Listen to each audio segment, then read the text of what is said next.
Tapi hamba merindukan semua yang ada di tempat ini boleh merasakan suasana surga, boleh merasakan pesta yang kau adakan, boleh merasakan akan sesuatu hal yang berbeda.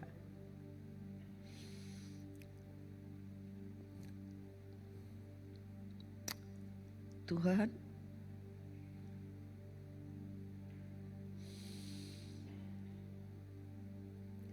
hamba-Mu sangat merindukan kami semua bisa merasakan suatu suasana yang berbeda. Karena kau bawa kami dan kau ubahkan tempat ini menjadi suatu tempat yang sangat berbeda Tuhan.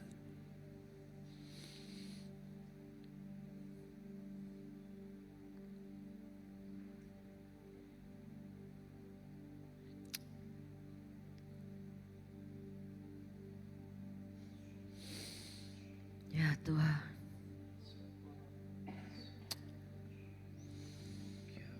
Saudara, pada awal daripada pujian begitu dimulai jam 6 ini, saya melihat sesuatu hal yang sangat berbeda.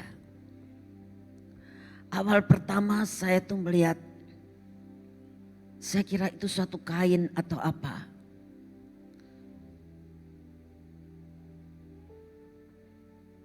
Ternyata itu sayap. Dan sayap itu ada mutiara-mutiaranya seperti sayap merak. Saya dekati dengan penglihatan ilahi. Ternyata sayap itu nempel pada pilar-pilar yang ada. Pilar sebelah kanan dan sebelah kiri. Itu sayap dari atas sampai bawah. Dan saya melihat pilar itu tinggi dan tidak ada lantai 3-nya, tidak ada. Sampai saya akhirnya melek dan pilarnya masih tetap. Tapi pada saat saya memejamkan mata, saya melihat pilar-pilar di tempat ini itu berubah.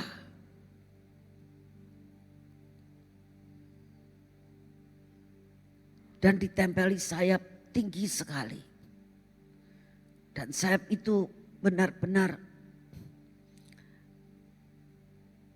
mulai dari seperti gradasi begitu. Dari mulai putih terus agak kebiru-biruan. Yang paling ujung biru tua. Dan banyak permata-permata. Seperti ekornya merak.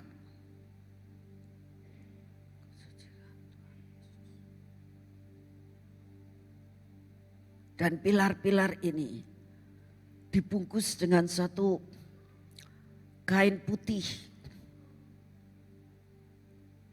Dan ada gandum-gandum.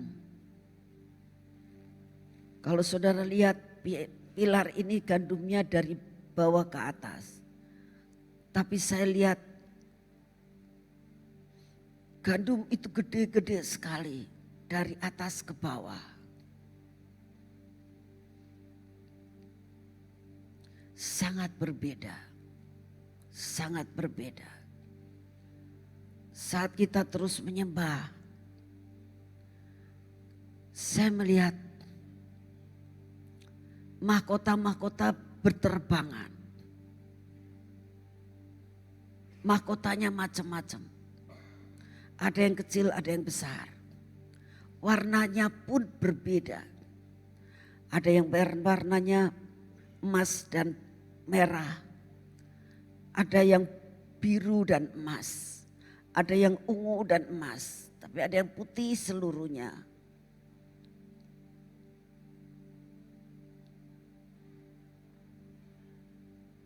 Dan itu berterbangan.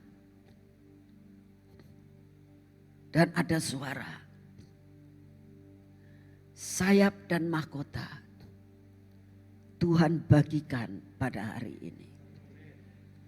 Supaya kau bisa terbang tinggi dan mempergunakan otoritas raja-raja.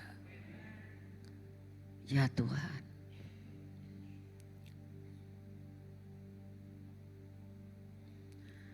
Dan saya melihat kita semua itu diubahkan, tempat ini sangat berubah sekali. Gak seperti ini. Saya yakin itu surga menyentuh bumi. Karena saya melihat banyak sekali malaikat menari-menari. Semua malaikat memakai baju putih.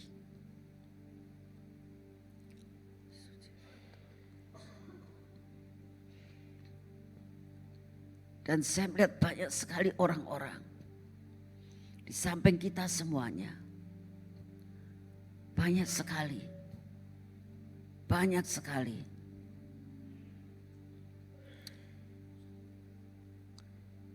Menyembah bersama-sama dengan kita. Saya yakin inilah suasana surga. Inilah suasana surga.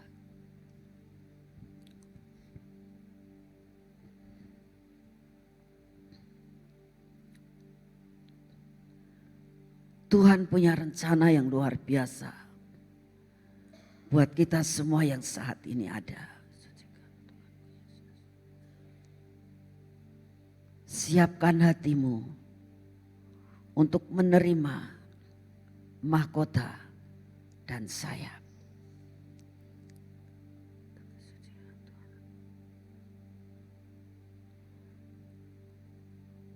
Memang saya lihat yang dibagikan kepada kita bukannya sayap yang sampai seluruhnya.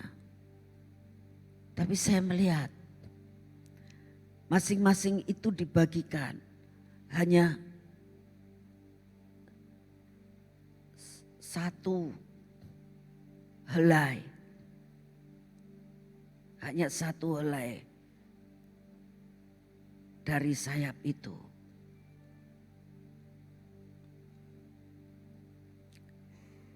Tapi saat engkau terima, langsung sayap itu yang hanya satu bisa menjadi sayap yang utuh.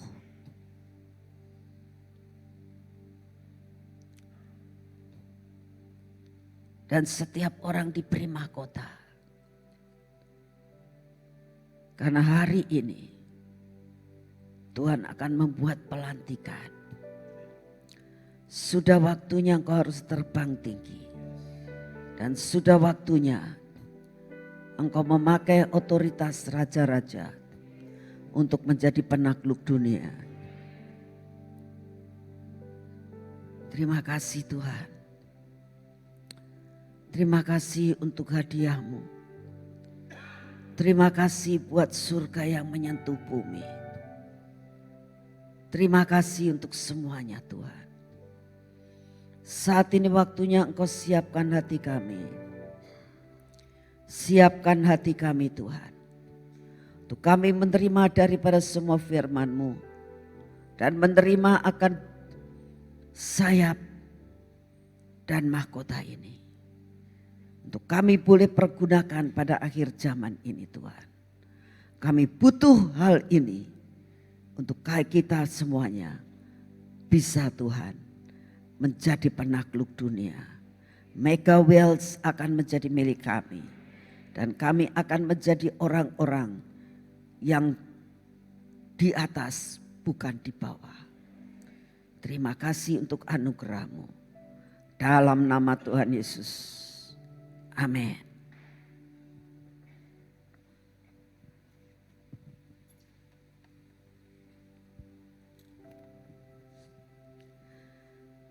Saudara, pada saat saya akan mempersiapkan akan khotbah pada pagi hari ini, saya itu mendapatkan satu kata-kata, yaitu yang hilang pasti kembali. Yang hilang pasti kembali. Saat saya mendapatkan kata-kata ini, lalu saya pun mengalami, saya sudah cerita sedikit pada saat itu di PW pagi. Saya mau sampaikan kepada saudara-saudara dari luar kota bahwa PW pagi setiap hari itu bisa streaming, ya, bisa streaming pakai YouTube, langsung siaran langsung jam 7 sampai dengan jam 8 lebih seperempat lah kira-kira. Setiap hari itu bisa saudara ngikuti. Dan saya sudah share bagaimana saya juga mengalami kehilangan dan akhirnya kembali. Ibu Ina juga nanti akan kesaksian di dalam waktu kesaksian bagaimana yang hilang bisa kembali. Pada saat saya mendapatkan kata-kata ini yang hilang pasti kembali, saya mulai merenungkan. Nah, sampai pada saat tadi pagi waktu saya duduk di situ, Tuhan ngomong gini, untuk yang hilang bisa kembali itu dibutuhkan dua hal, nak, yaitu sayap dan mahkota. Nah, tapi pada saat saya mendapatkan itu saya belum bisa nangkap apa yang Tuhan mau. Ya. Mulai dari kemarin sampai tengah malam dari multimedia ngomong, Oma mana PowerPoint-nya? Belum, saya bilang. Belum pol, belum lengkap, Tuhan bicara sama saya. Jadi saya belum bisa untuk menyampaikan sesuatu nanti. Akhirnya saya jam 4 Tuhan bangunin, terus saya doa terus sampai baru setengah 6 kira-kira. Tuhan lengkapi, itu pun belum lengkap. Dilengkapi pada saat saya duduk di tempat ini. Saudara, saya akan terangkan lagi sesuatu hal yang sangat luar biasa yang saya alami. Ya. Sampai saya rasakan, Tuhan, apakah ini yang dinamakan surga menyentuh bumi? Itu. Seringkali kita mendengar tentang surga menyentuh bumi. Saya bilang, apa ini Tuhan yang dinamakan dengan surga menyentuh bumi? Saat saya sedang duduk, saat pujian mulai, ya, itu ada satu suasana di mana seperti mau ada pesta gitu. Ya. Orang-orang pada sibuk. Lalu yang saya lihat pertama kali itu sayap sebelah, bukan dua sayap, sayap sebelah. Ya. Saya bilang ini ada sayap sebelah. Gitu. Waktu saya dekati sayap itu sayap itu putih terus gradasi mulai biru muda terus sampai kepada biru yang paling tua. Sampai saya teringat akan ekornya merak tuh ya. Kalau merak itu mulai dianya mengembangkan akan ekornya itu kan bagus gitu ya. Dan itu ada permata-permatanya gitu. Tapi cuman sebelah. Ya. Saya bilang ini kok sayap cuman sebelah gitu saya lihat. Dan akhirnya sesudah kayak dipasang sama tangan-tangan yang saya tidak tahu itu tangan malaikat atau tangan siapa. Pokoknya ada tangan yang sedang membuat sayap-sayap itu. Terus diterapkan di pilar-pilar ini. Yang ini, yang belakang, yang itu, terus semuanya dikasih. Tapi yang di sebelah sini sayapnya satu. Nah, di sebelah sini sayapnya satu. Jadi sayap dua tapi tidak bareng gitu. Di sini ada, di sini ada. Di sini juga ada semuanya di setiap pilar. Dan pilar ini tidak sependek ini. Pilarnya tinggi sekali dan lantai ini tidak ada. Ya. Sampai saya bilang ini di gedung Gracia atau di mana gitu. Itu yang saya lihat saudara. Dan pilar ini tinggi banget putih. Dan ada kayak kain putih gitu. Kain putihnya itu putih bulu. Tapi bukan dari bulu. Putihnya seperti putih bulu begitu. Turun. Ya. Terus akhirnya ada, kan saudara lihat di sini ada gandum-gandum ya. Ada gambarnya gandum, ada gandumnya. Ini gandumnya kecil-kecil kan. Itu gandumnya besar-besar sekali. Ya.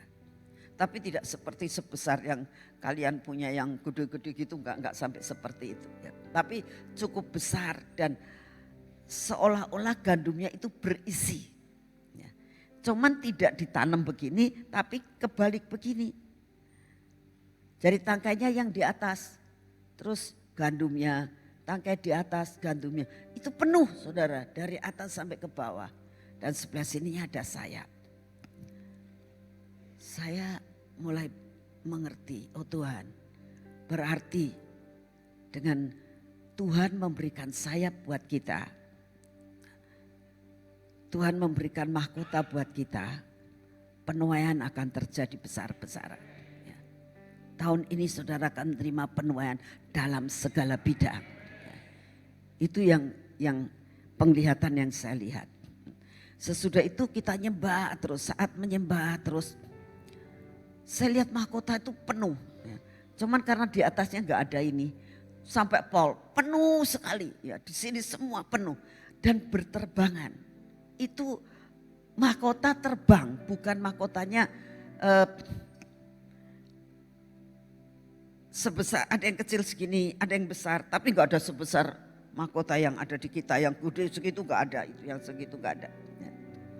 Jadi mahkotanya benar-benar ada yang kecil, ada yang besar ya. Tapi warnanya hanya putih, ungu, biru dan merah. Warnanya hanya itu. Ya. Kalau itu kan biru, ya. Emas sama biru. Nah itu tuh adanya emas sama biru begitu, ada emas sama merah, ada emas sama ungu, ada emas sama putih. Ya. Dan modelnya enggak seperti ini, modelnya berbeda, ya. Sangat bagus sekali mahkotanya. Dan itu berterbangan semuanya.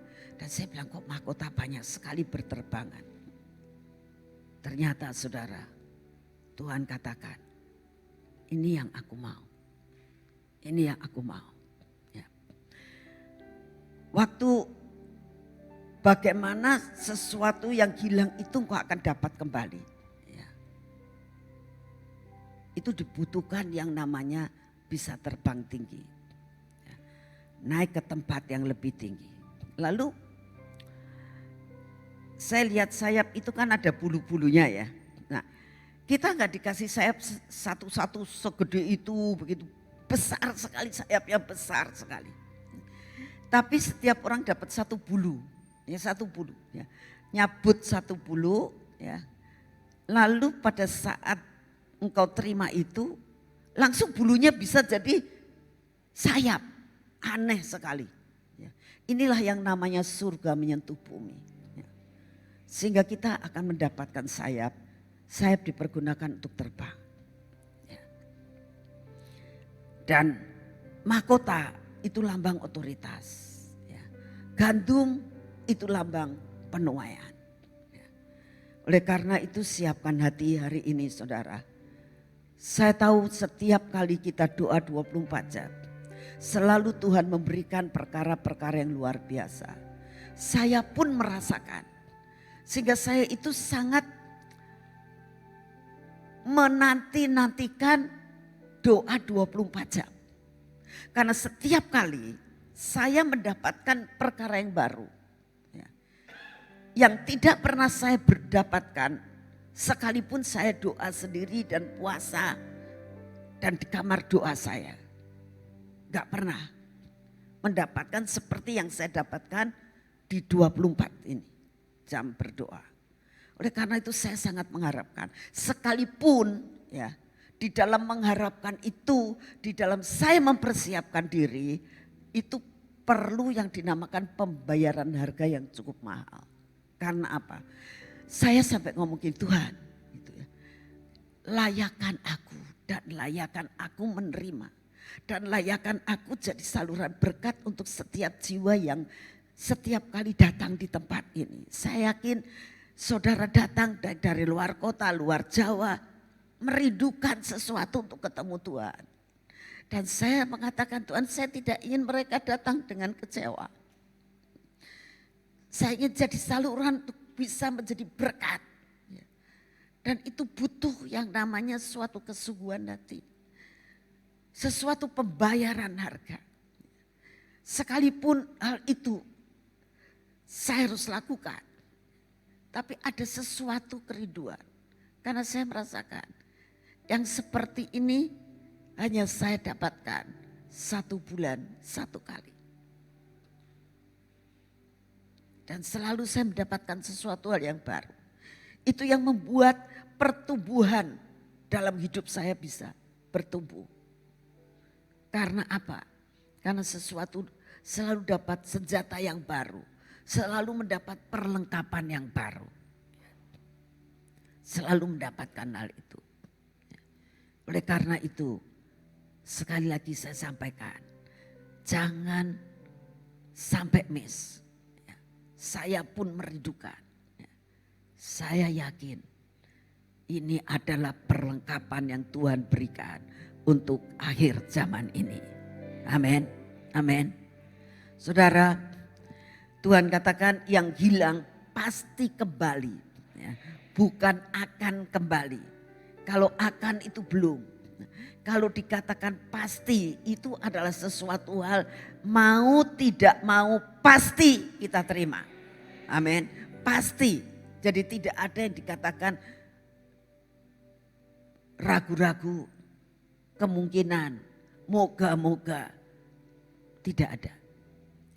Nah, kalau dikatakan yang hilang pasti kembali, otomatis kita pasti akan kehilangan.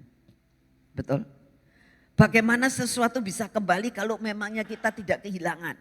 Betul?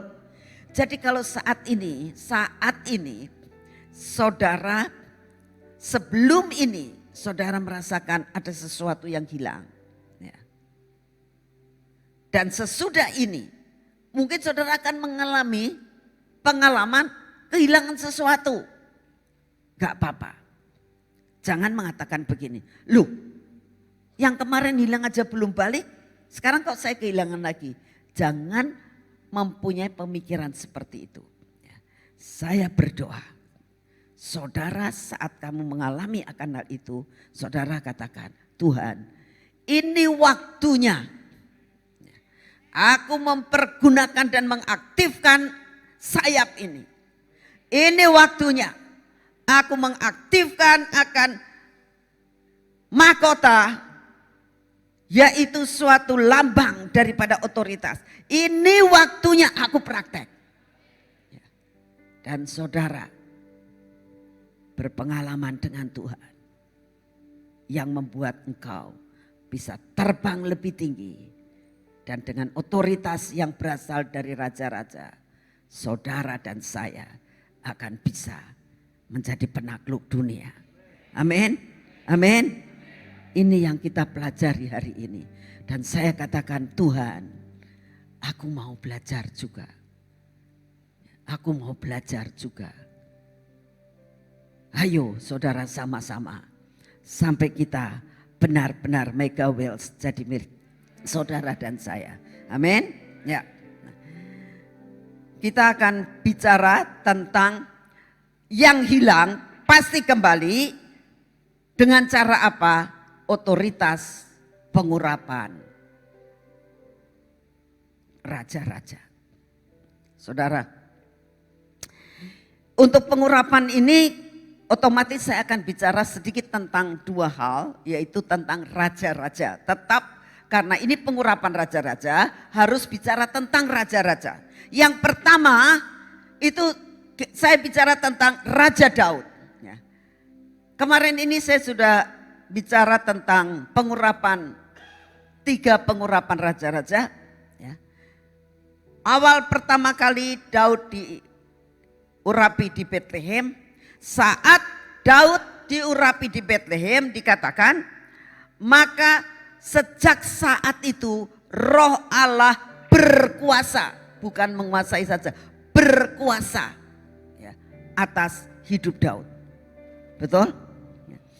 Pengurapan itu membuat ya, dari ujung rambut sampai ke telapak kaki, Roh Allah berkuasa, bukan sekedar menguasai, tapi berkuasa. Ya. Saudara, berkuasa itu saudara sudah tidak usah berbuat apa-apa. Ya. Tapi yang berkuasa itulah yang bertindak atas hidup saudara. Ya. Terus pengurapan yang kedua. Ya. Pengurapan yang kedua di mana dalam segala masalah dalam kehidupan Daud dia bisa mengalahkan Goliat. Sesudah itu dia akhirnya karena apa? Ya, saat dia mulai lulus di dalam ujian-ujian yang selalu dia alami. Dan ketaatan daripada Daud. Di mana dikatakan, Tuhan aku dikejar-kejar terus ini sekarang sama Saul. Dan akhirnya aku harus kemana? Lalu dikatakan, Tuhan mengatakan, kamu kembali ke tanah Kanaan. Karena itu adalah hakmu.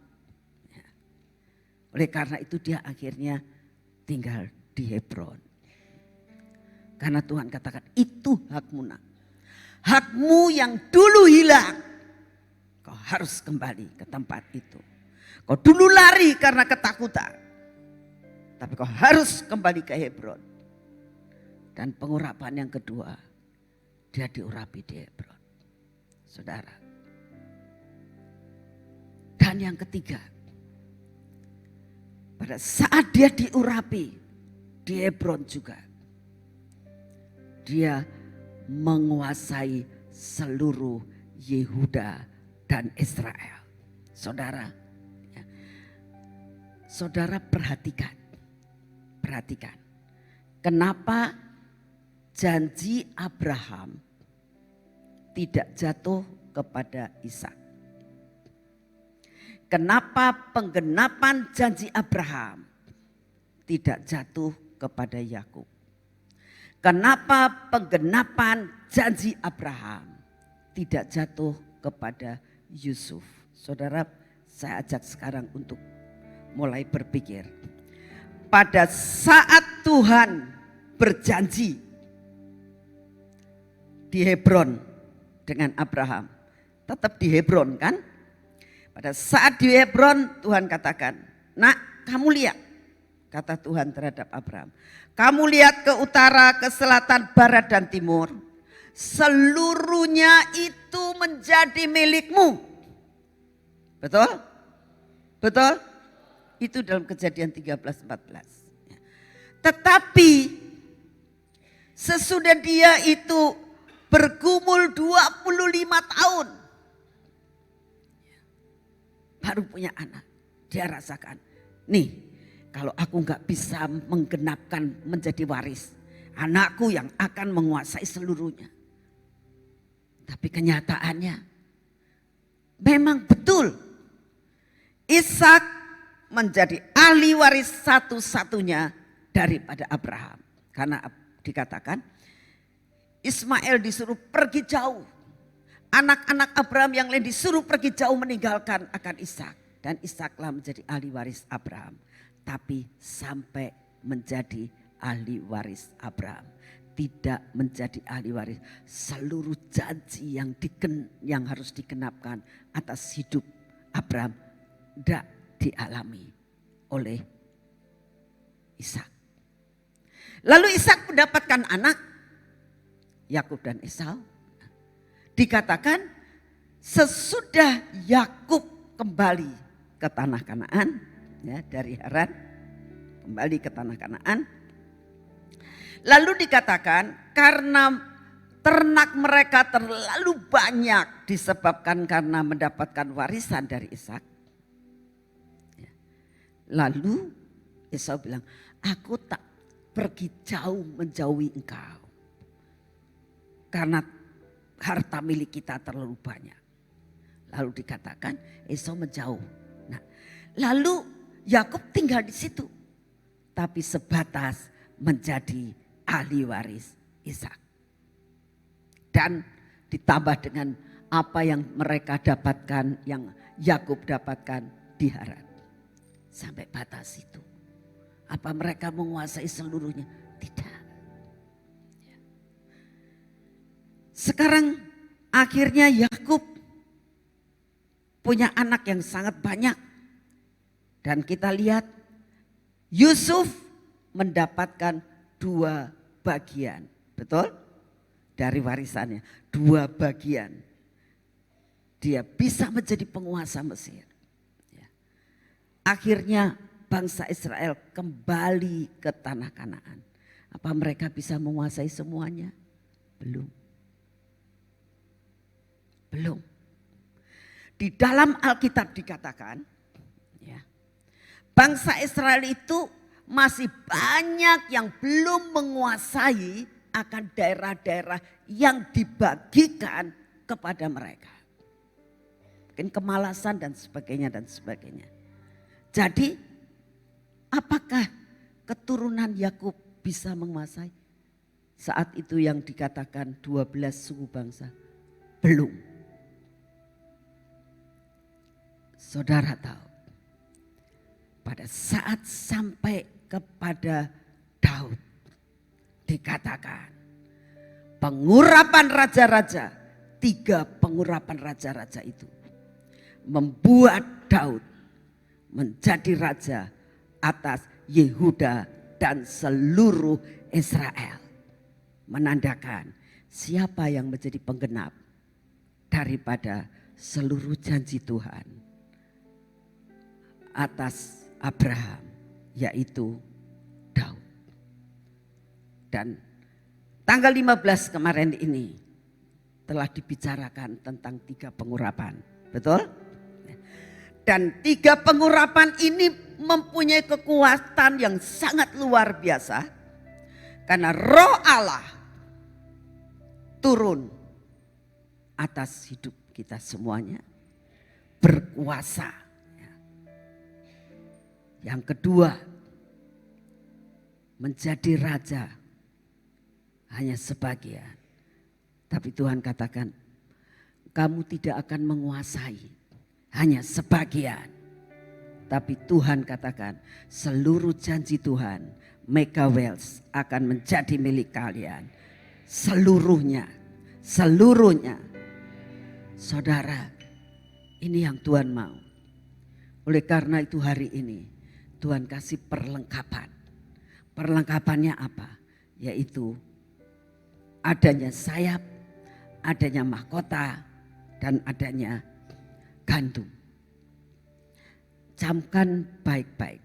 Ya, saudara, kita melihat di sini dikatakan yang hilang pasti kembali. Nah, bagaimana caranya supaya yang hilang itu bisa kembali? Betul? Pengen kan? Pengen kan? Saya mau tanya di sini, saudara. Apakah ada saudara yang tidak pernah kehilangan? Enggak ada kan? Tapi ya, yang sudah hilang pasti kembali. Kalau ternyata yang sudah hilang itu sudah rusak, Tuhan akan gantikan yang baru. Amin. Tuhan akan gantikan yang baru. Itu pasti Tuhan akan gantikan yang baru. Tapi kalau memang belum rusak, itu pasti akan kembali. Tapi dikatakan harus ada yang hilang. Nah, untuk perkara yang hilang pasti kembali, kita akan baca tentang bagaimana cara pengurapan membuat semuanya itu bisa kembali. Nah, yang pertama kita pasti akan melihat akan apa yang dialami oleh bangsa Israel pada saat itu. Bangsa Israel saat itu sudah dipimpin oleh Samuel. Ya, hidupnya sudah diberkati, setiap perang menang, tapi mereka minta raja. Ya, nah, singkat cerita akhirnya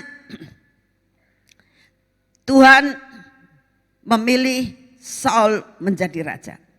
Saudara, saat saya membaca ayat ini, saya mulai berpikir begini, kenapa ya?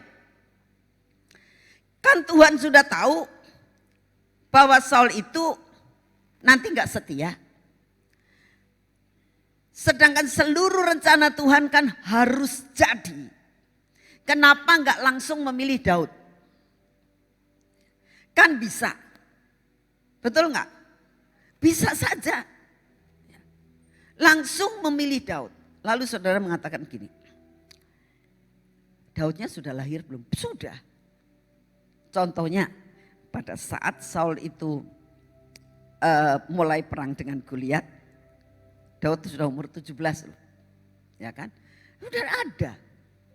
Sudah pasti orang Tuhan bisa membawa anak yang umur 7 tahun, salah satu raja di Israel bisa dijadikan raja, apalagi Daud. Kenapa? Karena Tuhan mau menyediakan. Belum mateng Daudnya. Jadi harus dibuat sedemikian rupa. Tuhan suka membuat skenario. Ya. Saudara, jadi saudara harus berpikir dan bisa tangkap. Jangan mempunyai penangkapan bahwa Tuhan itu selalu mempunyai skenario seperti angan-angan kamu. Tidak. Tuhan mempunyai 1001 jalan. Buat apa? Buat melaksanakan semua rencana Tuhan atas hidup saudara dan saya. Itu semaunya, mau-maunya Tuhan. Seperti pujian dikatakan, mau-maunya Tuhan. Kita gak bisa berbuat sesuatu. Jadi apapun, andai kata kamu merasakan Tuhan, aku kok jadi kehilangan sih. Aku jadi anak Tuhan, kok jadi seolah-olah usahaku menjadi berkurang misalnya. Ya. Gak seperti dulu sebelum saya jadi anak Tuhan. Dengar saudara, maunya Tuhan. Karena yang hilang, saudara, itu yang kamu pegang hari ini. Itu yang harus dipegang hari ini. Ya. Yang hilang pasti kembali. Ya. Jadi kalau lagi ngalami sesuatu hal yang tidak enak, gak apa-apa. Di balik itu ada perkara yang ajaib. Amin. Saudara, bangsa Israel minta raja. Akhirnya singkat cerita memilih Saul. Untuk bisa sampai Saul itu ditemukan sama Samuel, ya Tuhan buat skenario lagi. Apa skenarionya? Keledainya hilang. Harus keledainya hilang. Kalau keledainya tidak hilang, bagaimana Saul bisa disuruh sama orang tuanya untuk mencari keledai? Betul enggak? Jadi saudara semuanya itu ada skenarionya. Saudara harus tahu, begitu saudara jadi anak Tuhan, saudara itu sudah punya yang dinamakan garis hidup bersama dengan Tuhan. Sudah tahu bakal seperti ini. Apakah orang dunia bisa melakukan hal itu? Ada yang bisa yang namanya peci. Nah, zaman dulu setiap anak yang baru lahir, zaman dulu, zaman kuno. Ya. Saya nggak tahu Pak Sinardi di peci atau enggak. Itu setiap anak lahir kalau orang Cina baru ya, itu selalu ditulis bakal begini, nanti bakal tahun ini bisa menikah, nanti sesudah itu terus akan mengalami sakit dan sebagainya. Terus habis katanya, kalau habis itu udah pasti mati. Nah, lalu saudara katakan, loh dia bukan Tuhan kok bisa? Bisa. Kenapa? Karena dia garis hidupnya dikuasai oleh dunia. Dikuasai oleh kuasa gelap. Kuasa gelap bisa untuk mendetek kamu. Tapi jangan harap kuasa gelap bisa mendetek saudara dan saya yang sungguh-sungguh menjadi anak Tuhan. Gak bisa. Gak bisa. Saudara, pada saat saya di Bandung, saya punya seorang sahabat yang mamanya yaitu punya peci itu. Ya. Lalu itu cocok betul katanya gitu. Saya baca sendiri itu suratnya. Dikatakan anak ini perempuan, namanya harus ini. Sudah ditentukan namanya. Lahirnya tanggal sekian. Nanti pada usia sekian dia mengalami sakit. Dan itu betul sakit. Lalu sembuh. Pada usia sekian dia akan menikah. Dan orangnya yang dia nikah itu sampai sudah cocok, bisa tahu. Nah, tapi dikatakan tetapi pada umur 60 tahun ya, dia akan kena stroke. Ya, bukan stroke, dia sih ngomongnya sakit keras. Ya. Sesudah itu 2 tahun kemudian habis mati. Nah, dia kena stroke baru setahun. Jadi kan ketakutan, lalu anaknya ngomong, "Mah, cara satu-satunya mama itu harus terima Yesus." Karena anaknya saya sudah izini dia benar-benar cinta Tuhan banget. Mereka ini orang Katolik. Jadi akhirnya saya diajak ketemu mamanya dan saya ngomong, "Saya itu setahun lagi mau mati," katanya gitu. "Loh, tante kok bisa tahu kalau 1 tahun lagi bisa mati gimana? Yang punya umur itu Tuhan." Saya bilang, "Enggak, sudah ditentukan." "Siapa yang menentukan tante?" "Ya ini surat." Tunjukin sama saya. Jadi saya baca. Oh, saya doa sama Tuhan. Zaman itu saya enggak ngerti apa-apa saudara. Saya enggak ngerti, saya bilang kok aneh ya. Manusia kok bisa nulis seperti ini. Jadi saya nggak bisa apa-apa, saya belum bisa ngerti apa-apa. Pelayanan baru, misalnya orang itu di pinggiran. Kalau sekarang kan pelayanannya sudah sampai mendunia gitu ya. Kalau dulu kan di pinggiran, ya misalnya orang di emper-emperan gitu. Jadi belum pengalaman, jadi ngadepin kayak begini saya juga, jadi gimana ini diapain?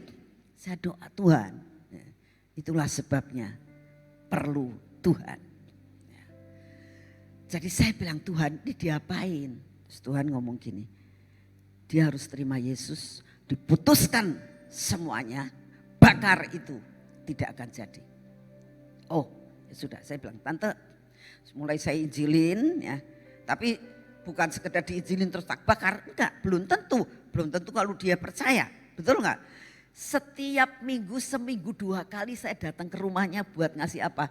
Ngasih PA, ngasih pemahaman Alkitab khusus buat si tante. Jangan sampai di sini ngomong, ya itu Ibu Nani ngomong gitu ya. Nanti saya minta dikhususin sama Ibu Nani di PA nih setiap seminggu 2 kali. Ibu Nani tak suruh ke rumah saya. Aduh, waktunya nggak ada, no? Ya, ya wis nggak ada waktunya sekarang. Nah, zaman itu memang waktunya banyak sekali selain sayanya kuliah gitu, terus belum punya pelayanan begitu banyak. Seminggu 2 kali saya datang, saya bawa dia berdoa, tak ajarin sampai kepenuhan Roh Kudus ya. Si tante ini dengan tangan yang sudah stroke. Sesudah itu saya setiap hari datang untuk memberikan perjamuan kudus, seminggu 2 kali saya ambil perjamuan kudus, saya bilang, "Tante ini darah Yesus, ini tubuh Yesus, ayo dimakan supaya benar-benar membersihkan apa yang ada dalam hidup tante." Terus tak omongin. Sampai dia itu imannya mantap. Dia bilang, kalau gitu saudara lihat ya pelajaran yang sangat baik. Jangan kita paksa orang itu memutuskan. Tapi dia harus ada pengakuan. Dia mau diputuskan.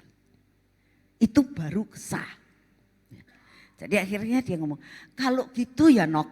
Dia ngomong sama saya diambil Nok. Kalau tante ini sudah terima Yesus, sudah dipenuhi Roh Kudus, sudah bisa bahasa yang lain itu yang Nok ajarin katanya. Ya. Ini tidak berlaku ya buat tante. Betul tante. Ya sudah Nok, kalau gitu disobek-sobek saja. Ya tante mau ya, ini namanya diputuskan tante.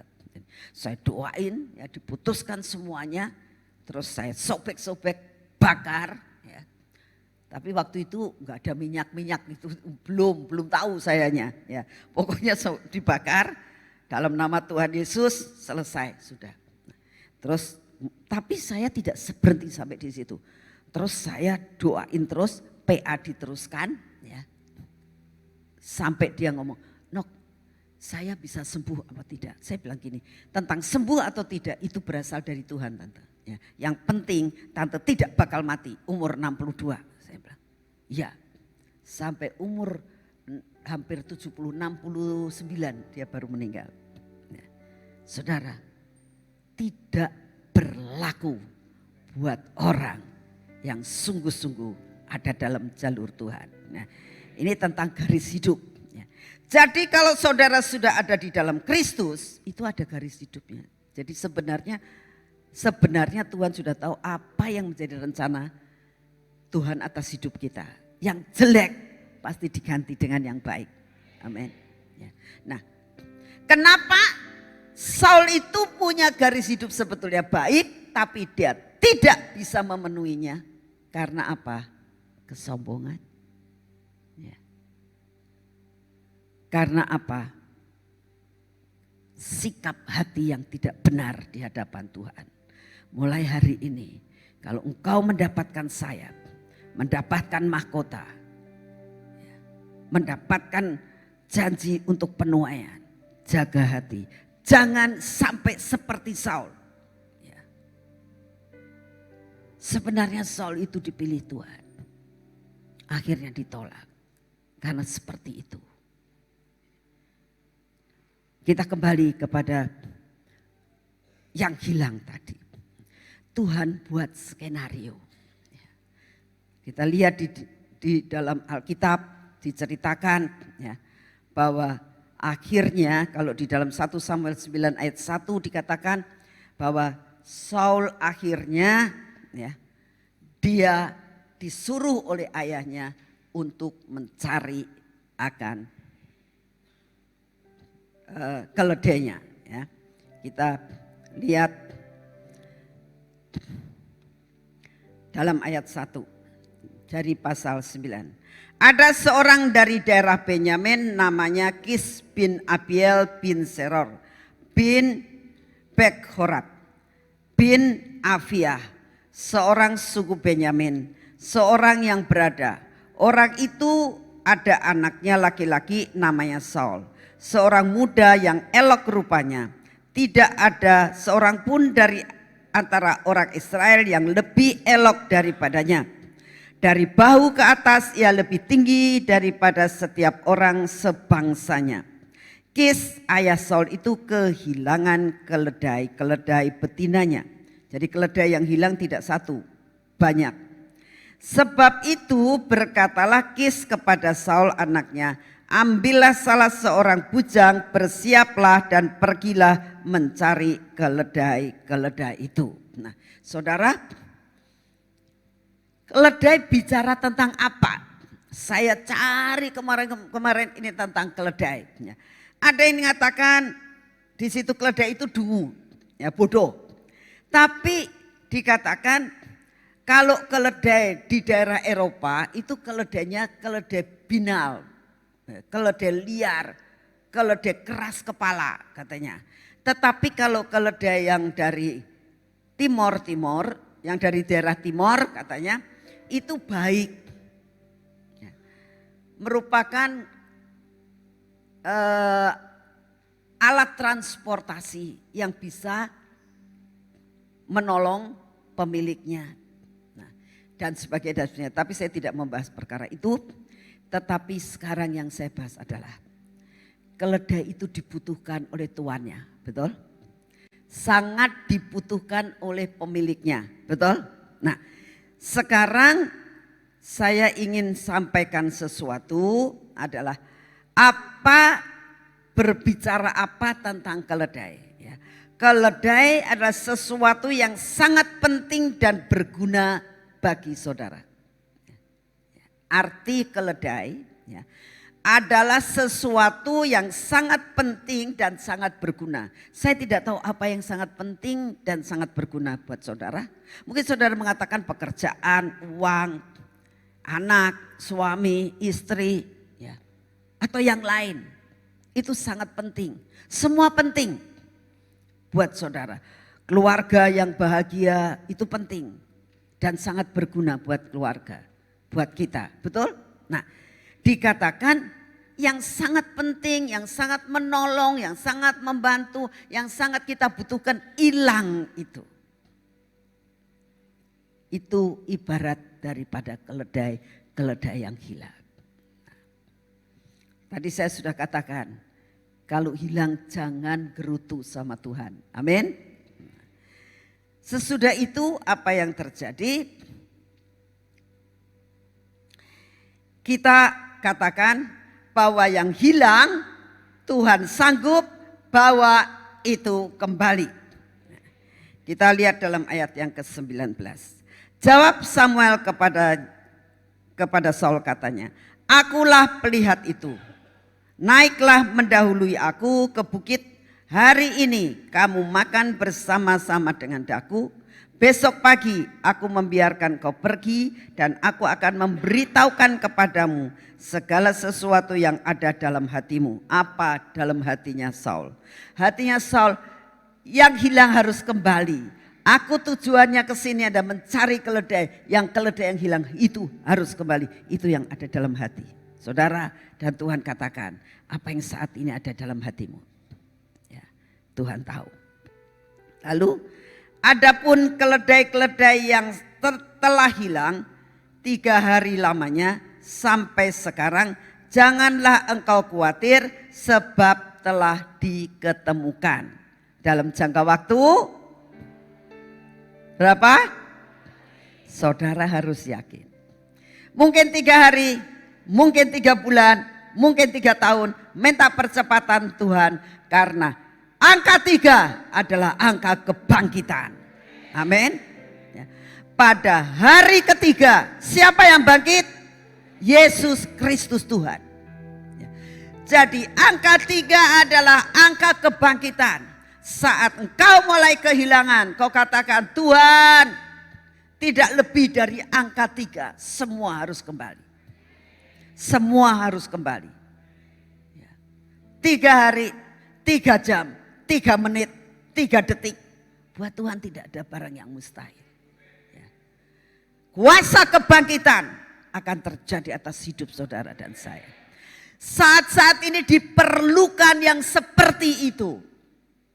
Karena apa? Kita sudah ada di akhir zaman. Tuhan sanggup melakukan segala sesuatu. Yang hilang pasti kembali. Amin. Jadi apa yang harus dilakukan supaya yang hilang itu kembali? Yang pertama, naik ke bukit. Saudara, orang kalau mau naik ke bukit itu perlu kaki. Betul enggak?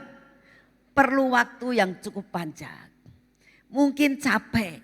Tapi hari ini Tuhan ngomong, percepatan akan terjadi atas hidupmu. Nah, engkau harus pergi ke bukit. Tapi ambil sayap yang Tuhan siapkan. Engkau bisa terbang tinggi dalam sekejap. Amin. Harus pergi ke bukit. Tuhan menginginkan kalau engkau mau percepatan terjadi. Kalau saudara dan saya merindukan bahwa yang hilang cepat kembali naik ke bukit. Apa maksudnya? Next level. Kamu gak bisa seperti ini saja. Caranya bagaimana? Kalau kau baca Alkitab 5 pasal, double porsi 10 pasal. Kalau engkau dulu melayani cuma 1 bidang, pelayanan 2 bidang. Kalau engkau memberikan waktu kepada Tuhan hanya saat teduh setengah jam, double porsi menjadi 1 jam. Itu namanya next level. Itu namanya naik ke bukit. Jelas? Ya. Kalau saudaranya mengatakan, kan sudah punya sayap. Sudah saya ambil sayapnya, aku terbang tinggi.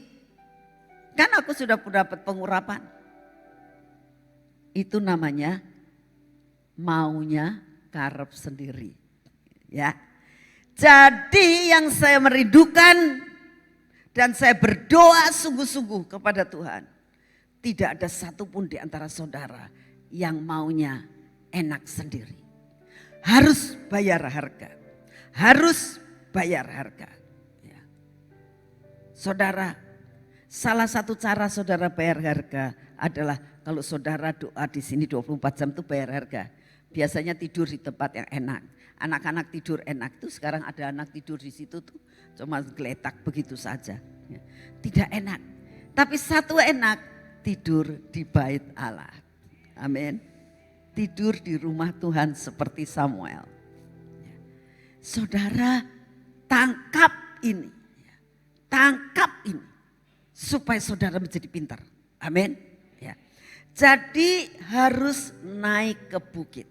Saul waktu itu dikatakan, ayo naik ke bukit sama saya. Ayo naik ke bukit. Ya. Loh, sebetulnya di situ aja kan bisa untuk Samuel itu mengurapi Saul, betul tidak? Kan sudah tahu persis ini orangnya. Kenapa harus dibawa ke bukit? Karena itu yang Tuhan mau. Setiap orang yang mau masuk rencana Tuhan harus next level. Amin. Amin. Nah, itu yang Tuhan mau. Lalu hal yang kedua dikatakan makan bersama. Ya, kan dikatakan, mari kamu bersama saya naik ke bukit dan kamu hari ini harus makan bersama-sama dengan saya. Ya. Tuhan katakan, nak, kalau makan jangan sendirian. Makan sama Tuhan Yesus. Maksudnya gimana? Duduk bersama dengan Tuhan, baca firman bersama-sama, saling terbuka. Saudara, kalau orang ngajak makan itu kan pasti punya rencana, betul enggak? Kemarin ini ada salah satu saudara kita yang akan keluar negeri dan dia ngomong gini, Mami, saya pengen makan sama Mami. Terus mau makan sama siapa saja? Saya bilang, enggak sama siapa-siapa. Sama Mami saja. Dia bilang gitu. Berdua, ya enggak sama keluarga saya. Dia bilang, mas suami sama anak-anaknya, sama Mami saja. Biasanya kamu kalau ngajak makan rame-rame. Enggak, kali ini saya mau makan sama Mami saja. Akhirnya saya ikut sama mereka malam-malam kita makan. Nah, pada saat makan di meja, apa yang dibicarakan? Saling terbuka. Dia cerita segala sesuatu. Sesuatu hal yang secret. Yang gak pernah dia ceritakan kepada orang lain. Itu dia cerita sama saya. Dan dia bilang, Mami kalau begini apa yang harus aku lakukan? Kalau begini apa yang harus aku lakukan? Lalu dia mulai membongkar semuanya hidupnya. Dia mulai banyak cerita dengan saya. Dari hati ke hati. Di meja makan. Sambil makan. Sambil bercerita, saudara. Sebetulnya sesudah selesai, ya selesai nih. Pulang saya diantarkan sampai rumah, dia ngomong gini, Mami yang saat momen yang seperti ini, itu saya sangat rindu. Cuma Mami ini orangnya sibuk sekali. Untuk ngajak Mami makan susah, dia bilang. Itu pun hampir batal saudara kemarin ini. Karena waktunya sudah gak bisa. Sebab kemarin ini waktu hari Jumat dia ngajak karena Sabtu pagi dia sudah berangkat. Waktu itu dia minta hari Rebu, saya bilang gak bisa. Ya, hari Kamis gak bisa. Wis Jumat belah Jumat. Pikir saya hari Jumat itu saya agak senggang. Ternyata hari Jumat full dari jam 7 pagi sampai jam 10 malam saudara saya. Dibuk. Jam 7 di sini. Selesai pelayanan kira-kira jam setengah 10. Lalu jemput cucu karena 2 anak orang tuanya pergi. Sampai di rumah, siap-siap jam 11 ke CSB, nganterin anak-anak. Ya. Jam 11 ternyata pikir saya sampai jam 2, ternyata sampai jam 4 saudara. Wah itu bat, saya bilang. Saya duduk-duduk di CSB ya, sambil ngurusin cucu sampai jam 4 sore. Pulang jemput Kean, setengah 5 Kean ada acara lagi di CSB. Dari setengah 5 sampai setengah 8. Hebat enggak? Saya bilang mau tak batalin. Aduh saya capek, saya bilang. Dari pagi hampir 12 jam. Enggak di rumah. Biasanya siang saya bisa leleh-leleh. Enggak bisa leleh-leleh. Jadi akhirnya saya bilang enggak jadi makan aja ya. Saya bilang aduh sudah pesen di restoran. Aduh. Ya sudah jam 8 ya saya bilang. Jadi akhirnya jam 8. Dan dia mengatakan momen yang seperti ini itu sangat diharapkan. Saudara. Tuhan itu tidak seperti saya. Ya. Tuhan itu waktunya banyak. Anaknya juga sedunia. Tapi satu perkara. Mata Tuhan tidak pernah tertidur dan selalu melihat kebutuhan anak-anaknya. Tapi harus ngejer. Seperti anak ini ngejer. Mau tak batalin. Dia, aduh jangan aku sudah siap-siap di restoran sudah pesen. Saya kan rada besengki. Ya kan? Dia mau enggak mau saya ikut. Nah, sama Tuhan belajar desek sama Tuhan. Tuhan aku mau datang kepadamu. Tuhan bilang, kamu belum sungguh-sungguh. Tuhan buat aku sungguh-sungguh supaya engkau mau hadir dan engkau bicara dengan aku. Aku butuh engkau. Yang seperti itu yang Tuhan mau. Lalu Tuhan katakan, oh ya. Perempuan Firopuniki, dia bukan orang Yahudi. Dia bukan termasuk orang Israel. Dia orang luar. Saat dia mengatakan Tuhan sembuhkan anakku. Tuhan ngomong kamu gak termasuk kok. Aku datang buat orang Yahudi. Tapi dia katakan Tuhan tolong aku. Lalu Tuhan sampai mengatakan roti diberikan tidak pada anjing. Betul tapi remah-remah itu aku mau. Hati Tuhan katakan yang seperti ini yang aku suka. Desak Tuhan. Sampai engkau makan sehidangan dengan Tuhan. Kalau engkau mau dan merindukan yang hilang kembali. Desak Tuhan terus. Katakan. Lalu saudara, jadi desak itu pakai maksa? Tidak. Desak pakai cinta. Kalau kau bisa mendesak Tuhan pakai cinta. Tuhan katakan, hatiku tidak tahan melihat engkau. Langsung Tuhan turun tangan. Tidak sampai dalam sekejap. Semua yang hilang pasti kembali. Saudara, kalau kau bisa lakukan hal ini. Di dalam nama Tuhan Yesus saya jamin kau mengalami akan perkara ini. Beyond human akan jadi milikmu. Yang mustahil menjadi tidak mustahil akan terjadi dalam hidupmu. Desak Tuhan. Makan sehidangan. Katakan Tuhan makanlah bersama dengan aku.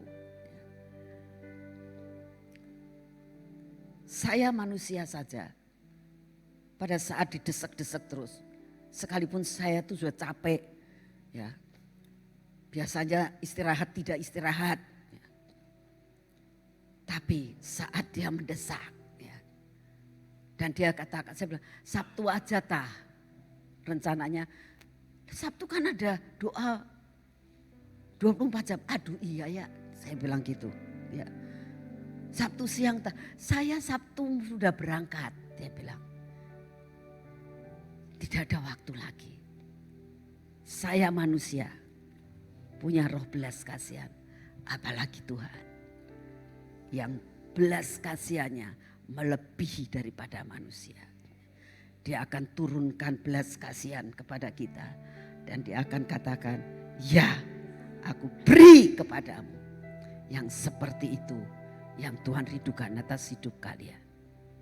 Tahu saudara, makan sehidangan dengan Tuhan. Maka yang hilang akan kembali. Lalu apa lagi yang dilakukan? Harus belajar turun, ya, dengan kerendahan hati. Dikatakan, demikianlah maka hari itu Saul makan bersama-sama dengan Samuel.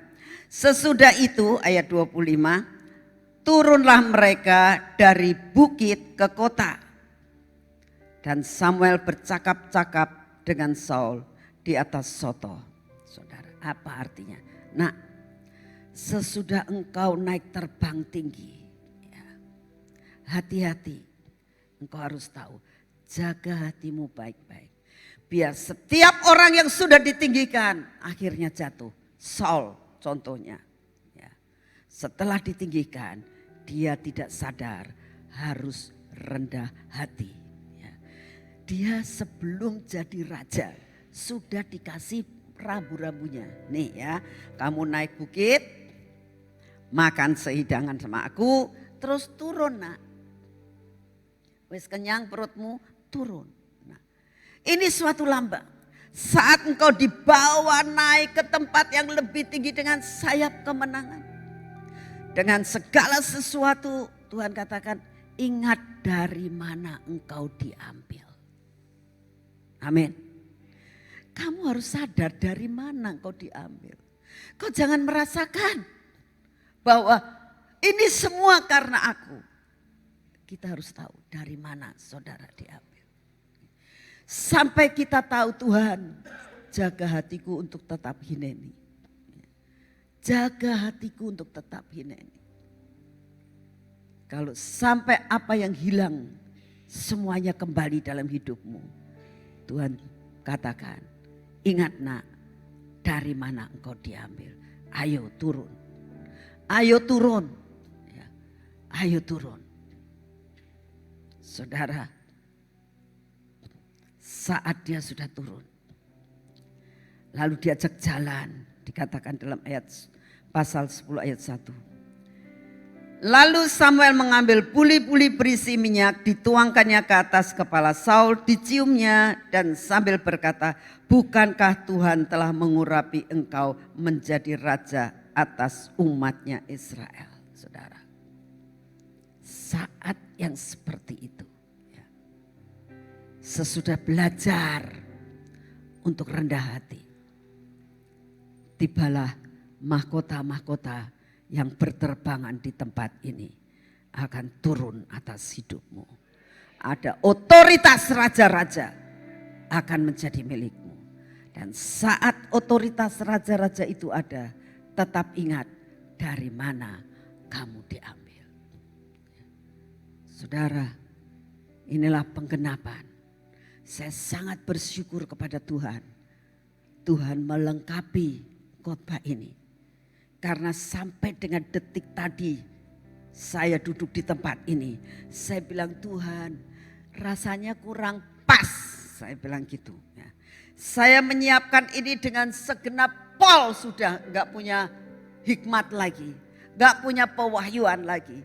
Tapi di gudangmu banyak pewahyuan. Lengkapi khotbah hari ini Tuhan. Lengkapi Tuhan.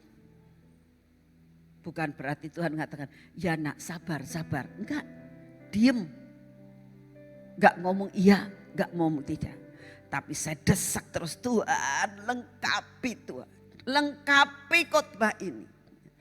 Biar penuh Tuhan, biar sampai setiap anak kenyang dengan firman. Lalu Tuhan buat penglihatan tadi. Saudara, saya mau sampaikan kepada saudara yang hari ini mempunyai kerinduan, dapat 3 perkara ini: sayap, mahkota, dan juga gandum ini. Ayo maju ke depan saat ini. Siapkan hatimu benar-benar.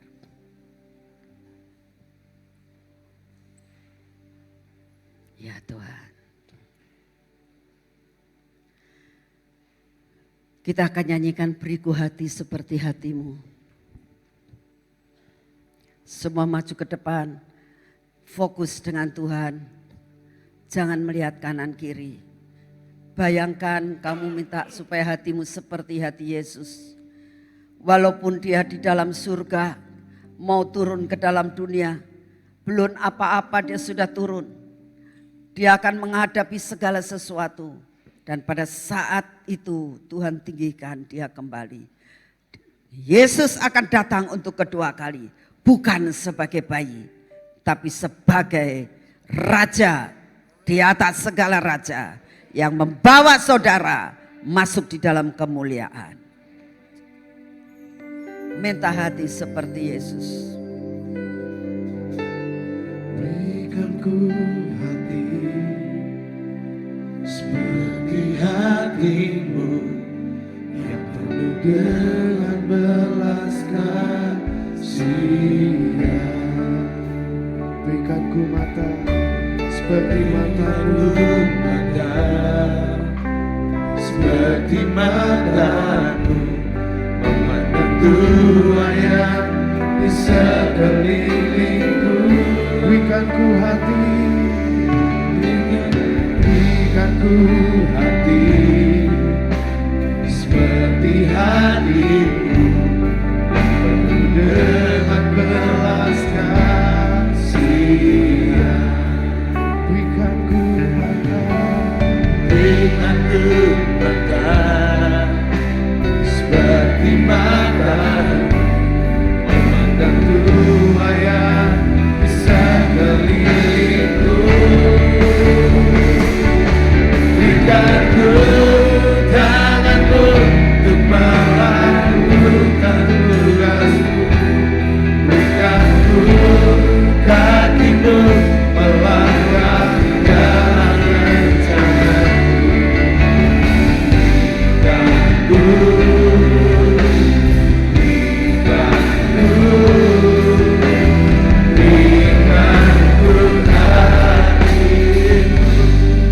saudara, kalau saudara punya anak di tempat ini yang tidak ada atau yang masih tidur, bangunkan dan suruh ikut di tempat ini. Karena ada sesuatu yang Tuhan berikan. Yang tidur dibangunkan, sesudah itu boleh tidur lagi.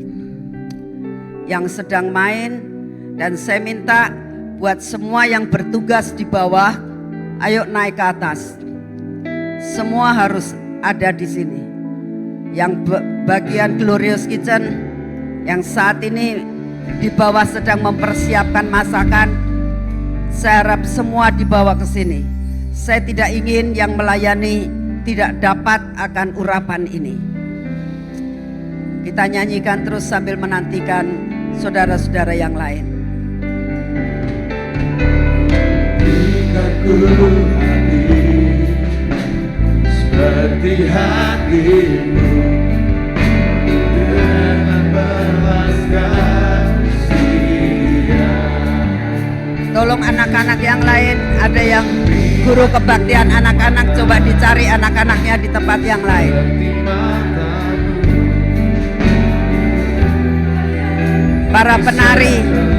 Para penari yang pada tidur disuruh bangun dulu.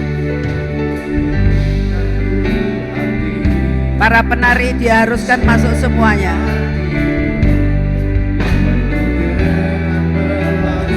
Cari penari-penari yang sedang tidur, disuruh bangun. Yang di atas yang sedang tidur, ayo bangun dan turun dulu.